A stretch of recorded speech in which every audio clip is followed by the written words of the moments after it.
Welcome to the Engine Room Podcast, where host Coach Aaron Sloan and Julie Watson explore the world of boxing through the lens of sport, culture, and science from the Engine Room Boxing Gym in the heart of downtown Tulsa.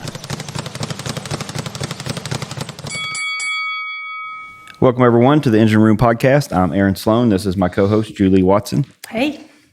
Our guest today is professional boxer Allan Green. Allan was born and raised in Tulsa, Oklahoma. He had an outstanding amateur career with a 55-6 record, including a 2002 Golden Glove National Championship before he turned pro later that year at age 23. He's a former NABO super middleweight champion. He made national headlines in 2005 with the Ring Magazine Knockout of the Year of Jadon Codrington. Outside the ring, Allan is a great fan of comics, writer, and artist. Welcome to the Engine Room Podcast, Allan. Thanks for having me. I feel welcome. So let's get right into it. Tell us what got you into boxing. Well, I say this when people ask me that question. I didn't choose boxing. Boxing chose me. My father was a fighter, so since maybe 1 year old, I started going to the gym with him. So it's pretty much just in my blood. I mean, I've always wanted to do it, so I guess. Is this a lifestyle for you? It's just a lifestyle for me. So yeah. Exactly. So do you remember a time like when you were younger though that it really got that moment? Was it your first fight, or did you go to a tournament that you knew that this is something you wanted to do for a career, or did that path just keep carrying you along that whole time? Well, I remember when I was younger at I think it was O'Brien Park when my father used to train with Coach Duncan. I remember walking into the gym.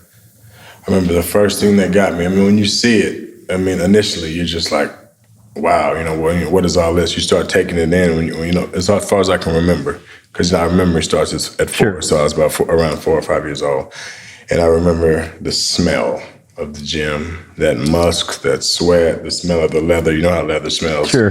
The glove smell, or the inside of the glove smell when sweat gets on it. And I remember the guys bouncing around. I remember the sound of the jump rope. I remember the sound of the heavy bag. I remember the guys grunting, punching each other. And I remember Coach Duncan yelling, saying, on your toes, on your toes. And all of it was like music. All of it spoke to me. And right then and there, I was just entranced. And the rest is history. There's the rhythm of boxing is, I think, what a lot of people don't understand, or they underestimate. I've walked through tournaments before, and I can just hear there'll be 6 rings in there, and I can hear fighters moving and the punches going, and I can kind of tell which ring has a high quality boxer in it just from the noise. I mean, right? You can tell. I mean, you can hear it. You can hear the sweeping, the bouncing, as opposed to you can hear a guy in another ring like plodding. There's a difference between someone playing jazz, classical, and heavy metal. No strike on heavy metal, but that's the difference. That's the sound of the rhythm. When you see a guy moving around in the ring, dancing around the ring, or sliding around the ring looking smooth, as opposed to a guy plodding and stomping and trying to fight. That's the heavy metal. This other guy's over here, he's conducting a symphony or he's playing jazz. That's the difference between the two. And one's just much more sophisticated than the other. Well, it's interesting hearing that from, there's so many different levels of boxers and levels to this game that, people outside that, they just don't understand if you haven't been in it. And I think the understanding of that and the feeling of that and the perspective to know that noise and that feeling that you're talking about, that comes with a very high level and a lot of experience. I mean, it does. It comes at a very high level. It comes with a lot of experience. It comes just with being aware and looking beyond what, like the average person. They look at boxing, they watch boxing as opposed to a person like myself or you. We watch boxing. Whenever we see a fight, we're studying it. Or the same thing with a movie writer or a director. When he watches a movie, he's not watching it as a fan or to be entertained. Sure. He's looking at the certain little nuances, certain techniques, certain things that he may want to implement, or certain things he recognizes that he's used. And it's the same thing with me when I watch a fight. I'm entertained, like we're entertained by the craft. Yeah. By the science, by the things we see. Sure. I mean, it's kind of like watching a movie and you're entertained by the script, but right. The dialogues. Yeah. Dialogue is everything for me in the movie. Yeah. And if you're in, I'm sure if you're in, I'm not in the movie business, but I'm sure if you are, you have an appreciation for the lighting or the the Right, visual that's your effects field. that go exactly. on. The cinematography. Yeah, that's your field, of course. Yes, and that's a lot of. Like I said, we have fans. I'm a purist. You're a purist when it comes to boxing. I got, one person may see a guy get hit with a shot and see him fall, and that's all they remember is seeing the shot lands. But myself, I may be extremely critical. I look at the way he set up the shot, the way he threw the shot, what he did before the shot. Did he, was it a counter? Was it this? Was it that? Those are little things that a person who's like ingrained in the sport looks for, as opposed to a fan. Sure. Where they just saw the knockout punch. We may have seen 10 different things. Yeah, the setup leading up to it. So when you were growing up, who did you admire as fighters? Besides maybe your dad, I would imagine. Yes, I admire my father a lot. Yeah, I would say the usual. Joe Louis, Ray Robinson, Ali, and Sugar Ray Leonard as I was a kid. Then when I was a teenager, more so Roy Jones Jr., but still all the other guys. But the guys I just named were pretty much the guys I just looked up to coming up. And Roberto Duran too. So yeah. Study their fights as well? Yes, all the time. I watched. We had the VHS. I watched hours of it, all the time. How much did your dad work with you? I've seen your dad at the gym a few times. He worked with me a little bit, but a lot of the times, I went to the gym with him all the time. He was still had his career going on. So Coach Duncan, the guy who trained Aaron also, was he would work with me a little bit here and there when I was a kid, and in between rounds, I would, whether adults, the pros were working out, I would hit the bag on the minute rest and all that. I hit the speed bag. If they weren't on something, I would go and do it. So yeah, I learned pretty much as James Tiberius Kirk from Star Trek would say, you learn by doing. I love your references. And, the little bit of the comic book coming out in there. I think.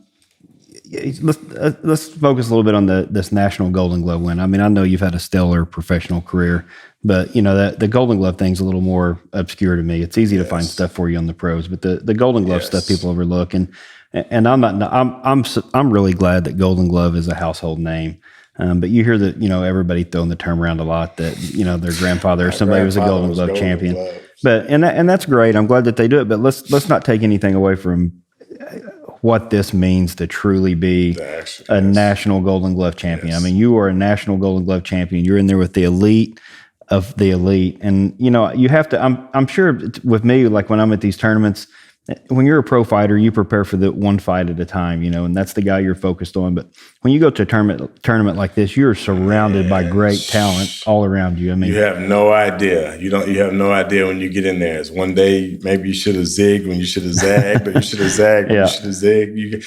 I never forget in my first national tournament, I walked in and I see about 400 boxers in there and all different warm-ups and colors, and you're just like, it's overwhelming. Yeah, it's intimidating. You realize how serious it is. Like, okay, I have to be one of the best and the best in my division out of all these guys. You realize just how much it means to be a national Golden Glove champion, because for the National Golden Gloves, it's people like the USA tournament, even though that's like, you get points and all that for that, the most prestigious still is the National Golden Gloves. You get there, you see all these guys from Philly, New York, Detroit, Miami, Chicago, and you just automatically, okay, you're from Oklahoma. Or okay, you're from Kansas. My team is like, get the hell out of here. They're like, this guy's not going to win anything. Get out of here. And for me, so you have to be twice as good as everyone else if you're from a place like that. So it was something else, man. And the first fight is always the hardest from the mental aspect. Because once you get it out the way, it's like, okay, you made it. But everyone who loses that first day, you all see them leaving the next day. So once you win that first fight, you really feel like you belong once you get there. You understand you're in the same talent pool. And people forget you have to fight multiple days in a row. I mean, at National Golden Gloves, when you won, how many days in a row did you have to fight? Man, I fought, I think 4 days straight until I fought 4 or 5 days straight. Then I fought in the finals. But the bracket that I had was like Satan himself probably put me in the bracket and constructed that list I had. The first day I fought a guy from New York.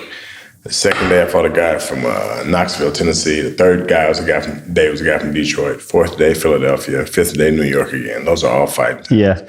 So I did not have it easy. I mean, this, again, no disrespect to these fighters in other cities because you have diamonds in the rough anywhere, but I didn't fight a guy from like Montana or Idaho or North Dakota like that. I had to fight guys who were from fighting talent-rich cities. Well, it speaks to the areas with, especially in Golden Glove. I mean, that's why they call it the National Golden Glove of Champions, because when you get a guy from New York, you don't have a guy that just fought a couple days in his local Golden Glove tournament. These guys fought through each borough, and they've advanced through these tournaments. And their tournament lasts for 3 or 4 months. Then the Golden Gloves tournament, and ours is 2 days. And you're fighting it when you get there. You're fighting somebody that's already won a state and a regional championship. So every fighter you face at Golden Glove Nationals is great.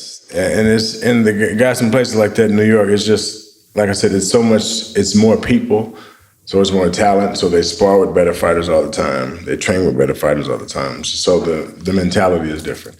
It's a reason. Like when I won in 2002 the National Golden Glove, it's a reason no one from Oklahoma had won since 1956. Sure. I mean, it's a reason behind that. So. Yeah, that's a huge accomplishment. And that's something I've always been impressed about with you. And there's not a lot of people do that in the history of boxing, much less from around here. So you have a lot of world champions who've never done that. But it was crazy, man. I still remember because it was in Denver, Colorado. And I just remember fighting in the Magnus Arena, that big arena, and everyone being there. And people were talking about the altitude this and the altitude that. And it was just, man, it was crazy. Yeah. That whole tournament was crazy because there was a lot of people there. There was a lot of competition.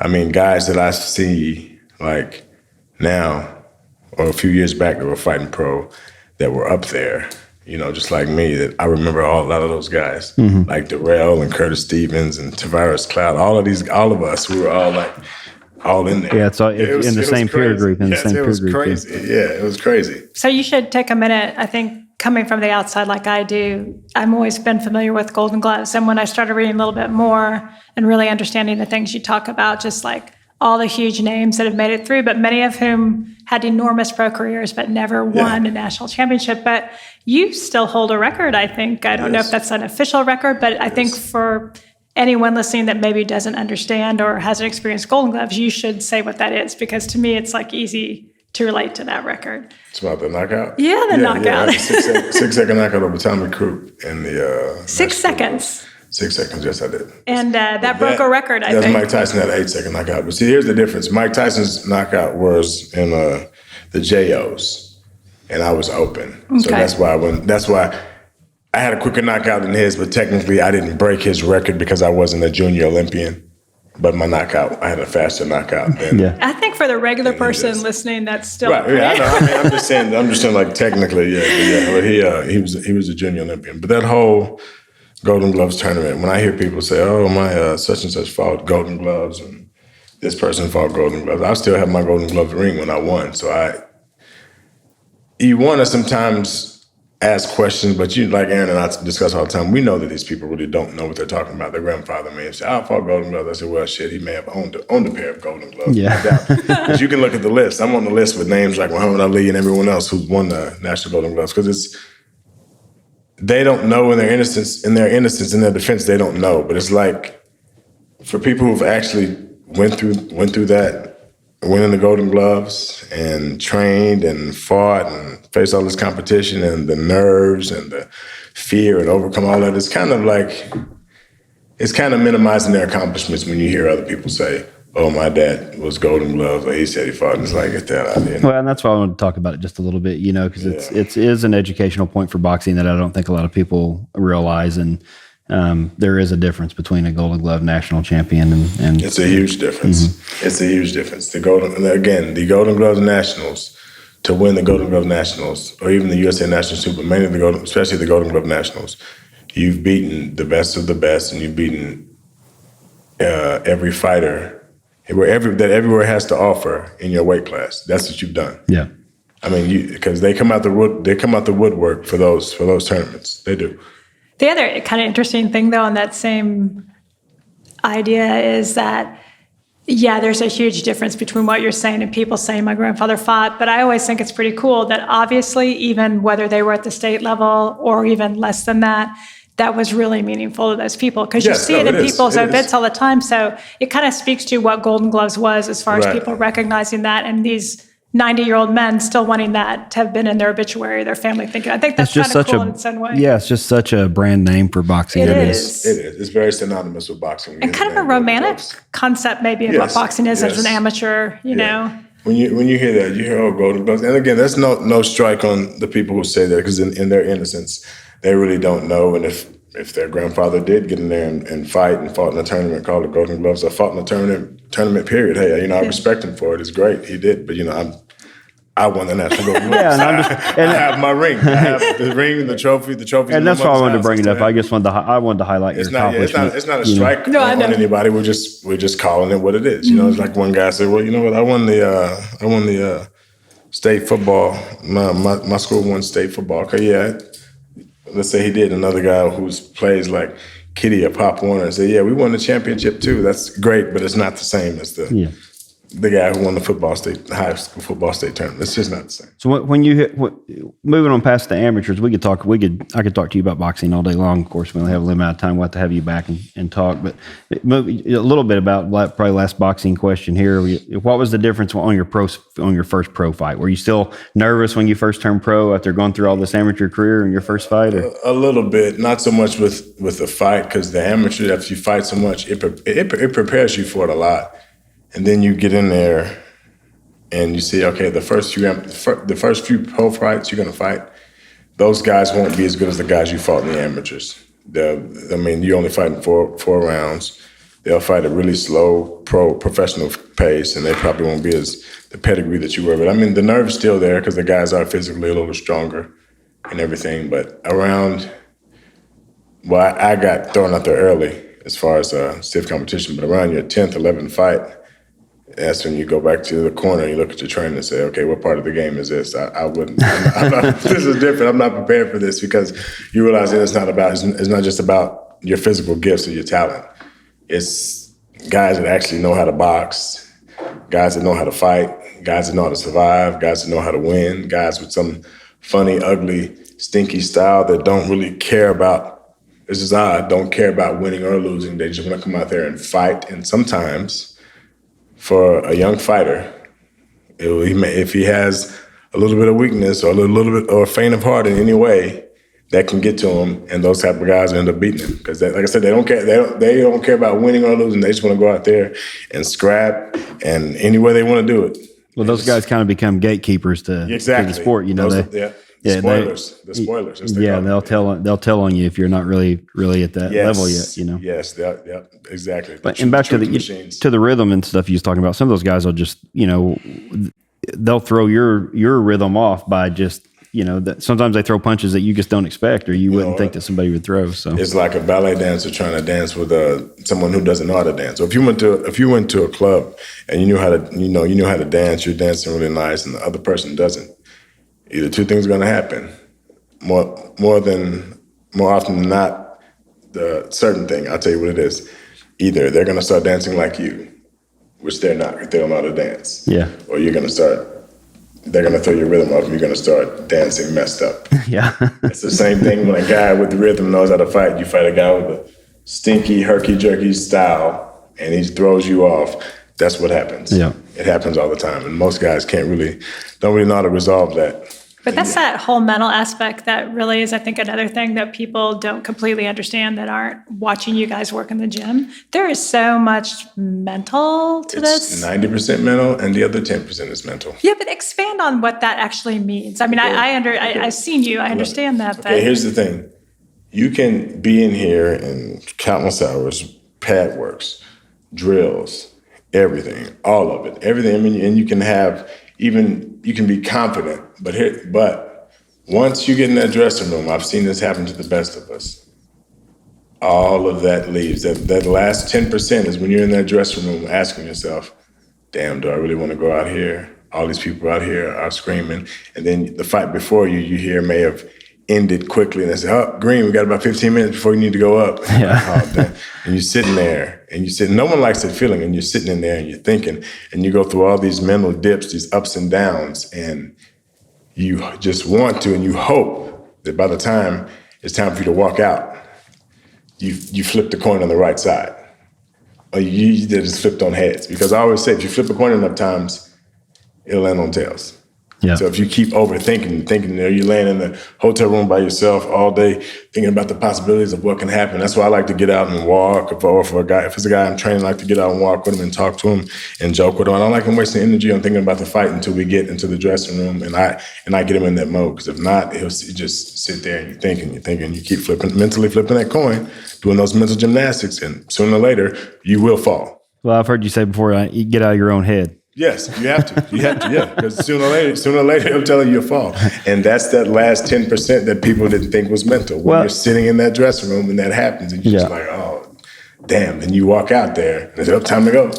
And everyone's out there, the whole crowd, everyone's like, oh, yeah. They're feeling confident and pumping you up. And all of a sudden, you're like, oh, shit, I don't know if I'm ready. Well, and you're like the 90% mental, it takes a lot of mental stamina just to make yourself train all the time to stay in this sport. This is a lonely sport at a certain level. Lonely, people very lonely. People don't realize how much people are actually doing in the gym, and they want you to go and do other things. And they just don't understand how much your life gets committed to this. So it's a mental task to get to that, and that just burns through. I'm sure the 90% that you're talking about, and then that last 10% that nobody can understand that, but you and maybe your coaches and trainers around you. I mean, when that gauze starts going on your hands and they start wrapping the tape up and reality sets in, that's a different level of mental. It's different. It's like I'm actually going out here to do this. And when you understand the game, you can't get hurt out there. But at the same time, you can't have that on your mind too much.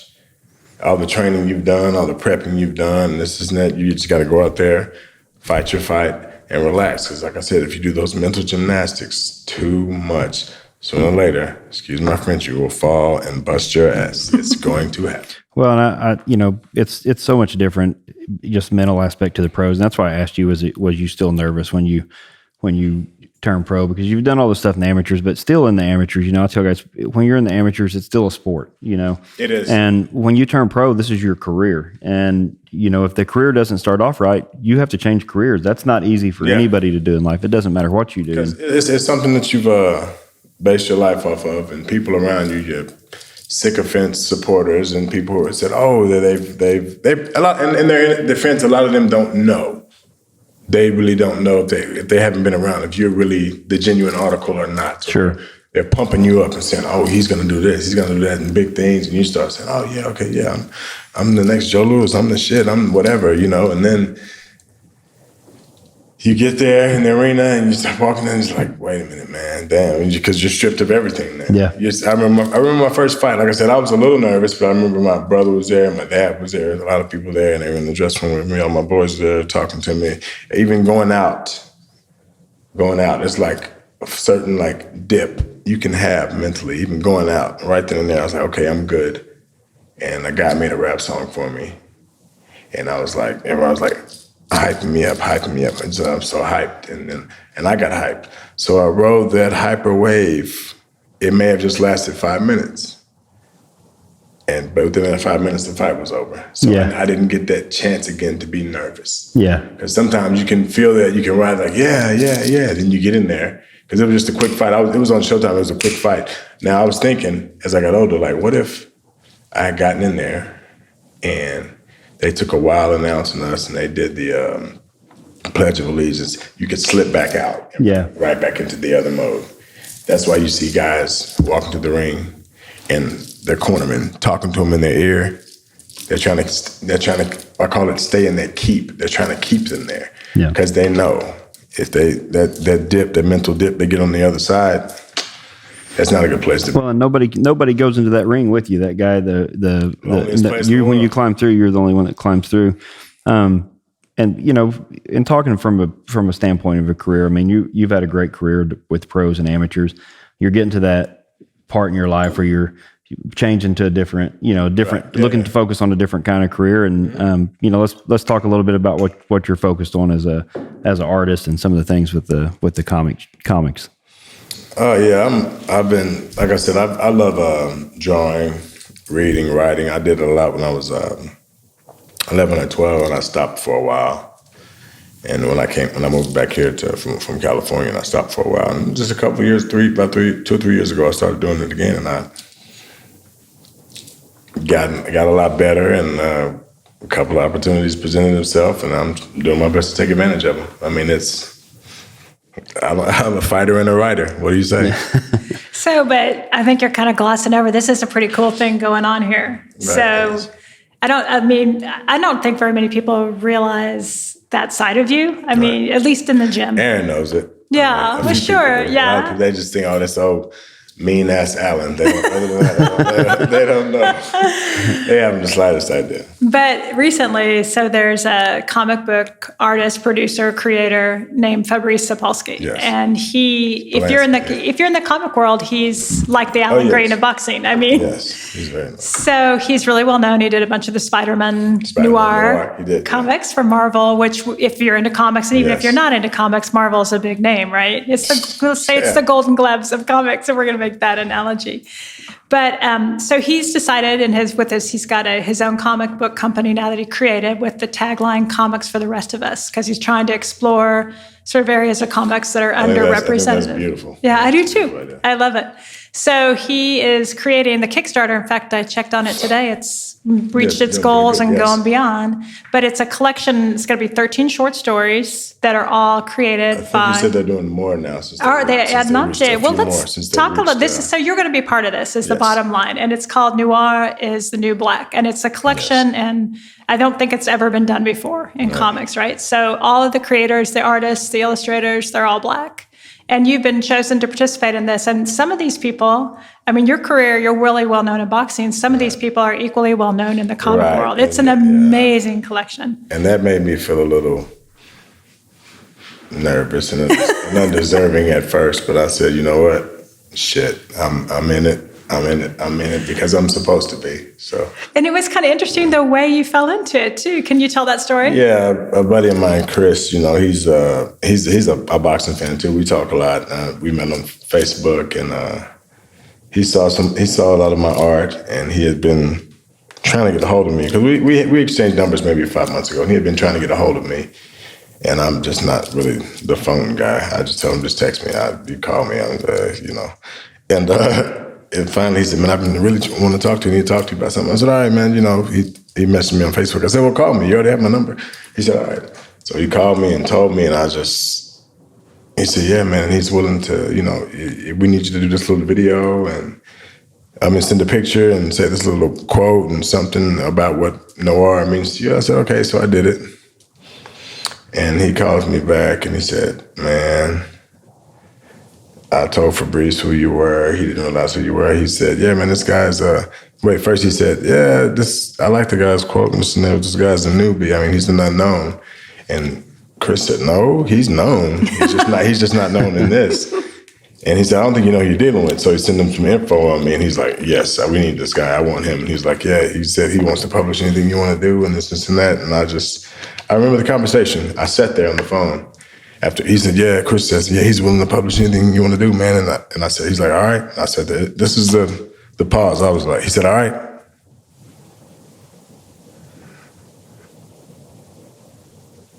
He's like, Allan, you there? I said, yeah, I'm here, man.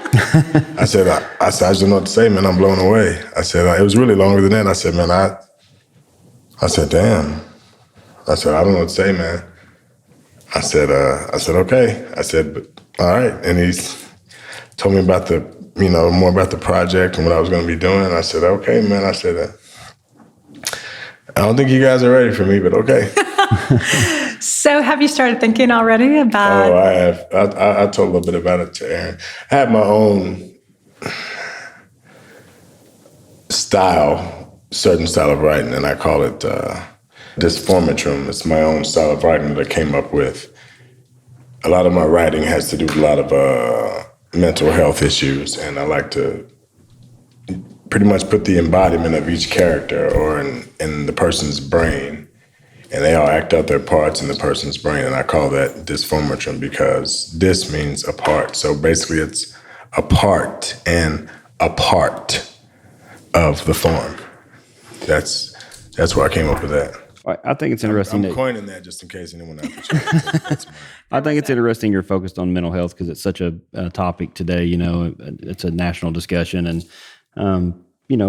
reading is a form of escape, and I think by just getting into those topics and seeing that other people kind of feel and do things in the same way that you do if you're suffering from some kind of mental health, I'm sure that's gives you some relaxation about it's an that outlet. you're not different. Too. Yeah, it's an outlet, and it's all just when you meet like-minded people. If a person understands you apply to your struggle, sometimes it makes dealing with whatever it is easier. sure.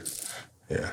I do want to mention real quick for anyone that's listening to this, though, if they want to find out more information, it's an anthology called Noir is the New Black, and it's going to be put out by Fair Square Comics, and that's owned by Fabrice Sapolsky, who comic fans will know, and soon Is it Spolansky or Sapolsky? I think it's Sapolsky. Oh, yeah. I'm gonna say it. And so soon all those comic book people will know your name too, Allan, because you're part of it. Will. And that's the thing right there that's still, I'm just like blown away about It's super cool. I'm used to seeing my name like all over the internet or on TV or anything for boxing, but it threw me off when I saw my name for that. I was like, man, it was different. I mean, it was different.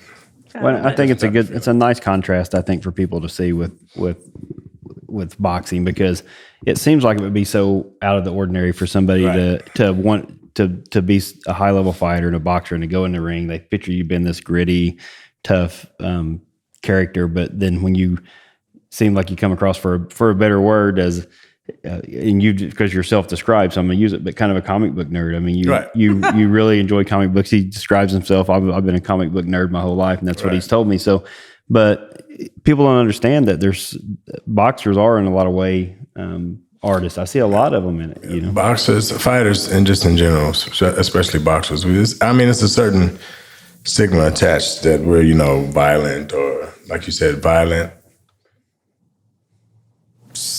This right here, we've been labeled with this one of those of meager intelligence, which that's not the truth at all. Just because a guy wants to fight or he gets hit in the head, a lot of people think, oh, he's not very bright or he's violent. That's so far from the truth.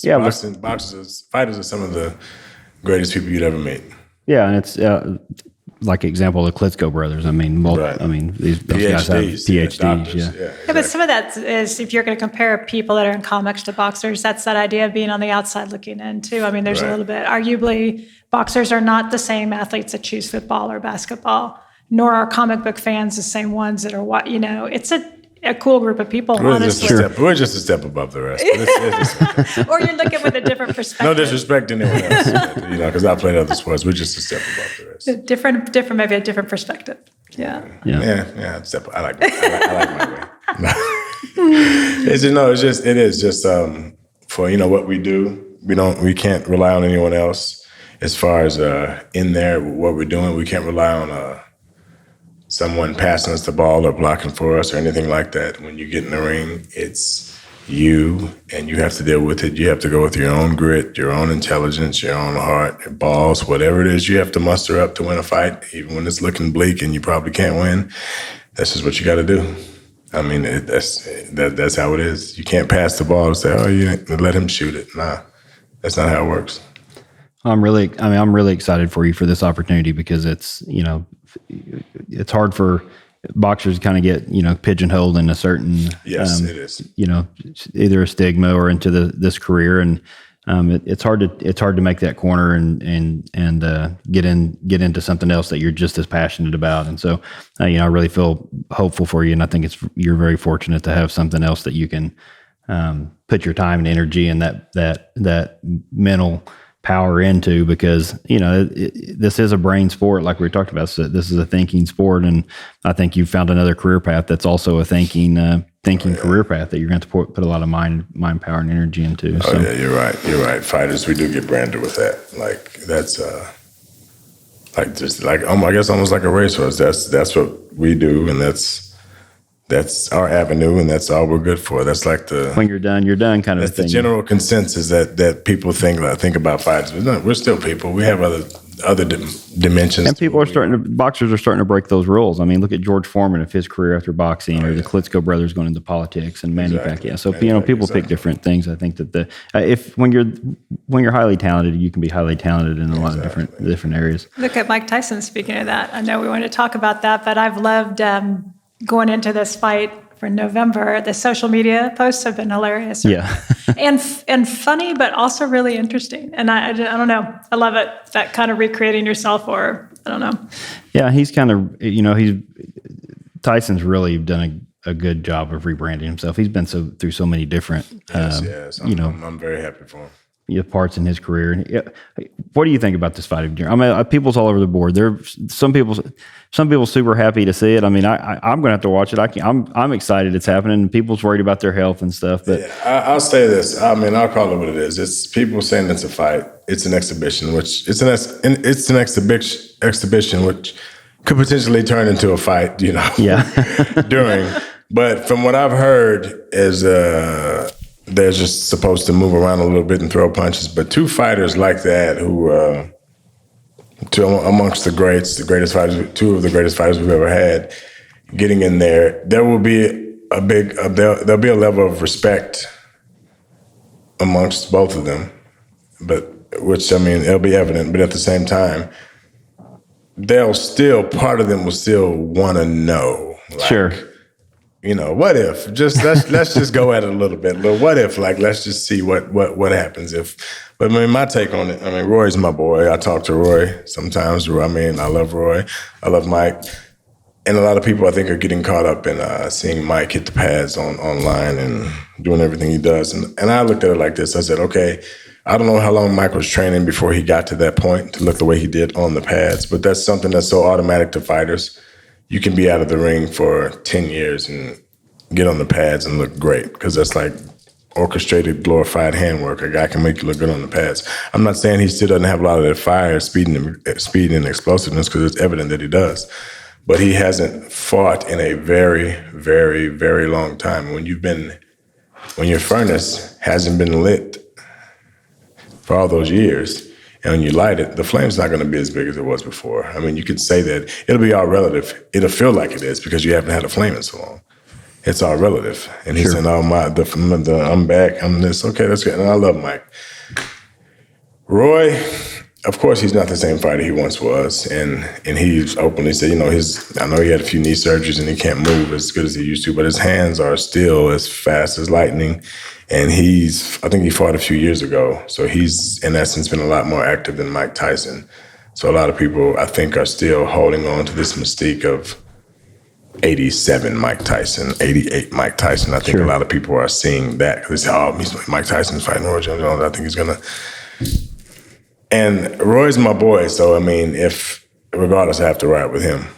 But Roy's my boy, so regardless, I have to ride with him. So, I think people are getting a little too caught up, though, in seeing what Mike has done as far as hitting the pads. And I'm still wondering that when he gets to actually sparring, if he does, with pretty good fighters and getting hit and this and that, will that shake his confidence? Will he go through with it? Will he still feel like he wants to do it? I mean, I want him to, because I would love to see that. As long as it's not a real fight, two guys I love and respect, I wouldn't want to see them hurting each other or whatever. Just to see them two in the ring working, just seeing them two in the ring with gloves on, I think everyone wants to see that. So it's just that I just I want the best for both of them. I don't want to see anyone hurt or anything like that, Yeah, and I'm glad they're getting in there. I mean, they spent their whole life doing this. It's hard to they're still fighters, right? Yeah, they're still trying to make other careers, and it's hard to stay out of the gym and not get the itch for it. I mean, that's how I ended up training.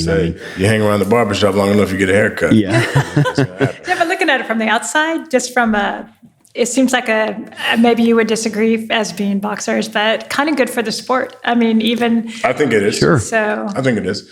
Because I think it'll bring a lot of people back. Because I say this all the time. Okay, we have like Mayweather and we had Jones and all that, and a lot of people know who they are. But it was something magical back in the 80s, or even part of the early 90s when Mike Tyson fought, or when Sugar Ray Leonard fought, or even I'm sure when Ali did. It's like the whole entire world stopped and everyone was watching that fight. I'll never forget Leonard and Hagler. The whole world stopped. Leonard and Hearns, the whole world stopped. Everyone was watching the fight. Everything seemed mythical and larger than life around that time. Now it doesn't seem like that to me. Yeah, and people forget, like, to watch the Tyson. Everybody was watching the Tyson fight back Everybody then. And it wasn't easy. I mean, you had to go to the store and rent like a little converter box to bring home and put on your TV to get the fight to show. Everybody. Well, it was like it was so different, man. It was so different, and because I think we had more people who were actually into the sport then, appreciated the sport. And now it's like with social media, people have so many avenues to different things. And I think it's kind of watered it down a lot. I mean, I understand the whole streaming thing. Oh, we could, stream it online and watch it here and watch it there. And they've created so many different avenues that, like what you had here yesterday, I thought that was great. But when people would like go to houses or sit, it was just like tons of people. It seemed like it was just so much more, like such a much bigger deal back then when everyone did that, to go to someone's house and watch a fight. They were national sports figures, yes. like national musicians. I mean, everybody watched, even casual fans watched those fights. Yeah, exactly. And they were the cover of Time. They were the cover. Exactly. They were national heroes, really, Exactly. for lack of a better. Exactly. Now it's just it's splintered. Now it's just It's just so much. Like it's on here, it's on there. It's like, okay, you hear about this boxing stream, this. I mean, it's good for the sport, but I think it's just some of the luster and the mystique that it once had. That it once had. I think is like it doesn't seem like it's there. Maybe something like this fight with this exhibition with Jones and Tyson could. I don't know. I feel like what you're touching on is I just think everybody feels.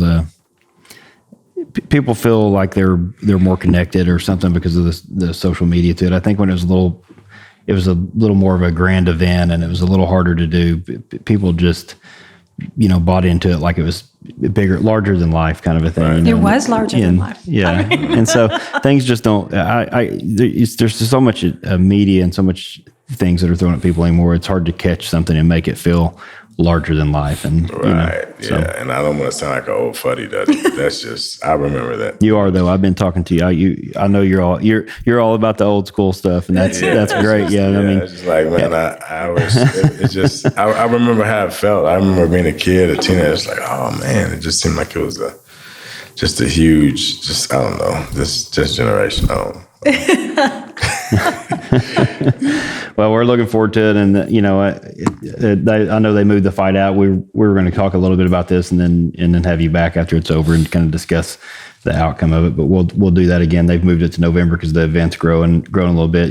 Some people are criticizing these two guys, saying it's all about money too, but I don't think it's about that with them. I just think they want to get back in the ring again and have fun. But you know what? Here's the thing. Excuse my friend, even if it is all about money, who gives a shit? Yeah, who cares? All the things that both of these guys have done for the sport. Yeah. Shit, part of the reason a lot of us still watch boxing, not me, but a lot of people, is probably because of those two.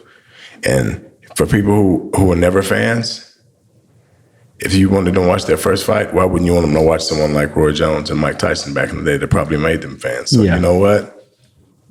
They deserve it. Who cares if it's about the money? They brought everyone else joy and excitement all these years. They put their body through hell for everyone to watch.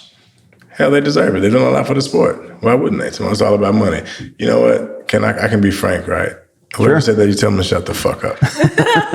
They deserve it. You shouldn't say it. They deserve it. Yeah. Well, thanks, Allan. I really appreciate you joining us today. Thanks, everybody, for tuning in to Engine Room Podcast with Allan Green. I'm your host, Aaron Sloan. Big brother Thunder. Hope you'll join my Julie Watson and me again for our next episode. Look forward to talking to you and seeing you then. #FunkyType.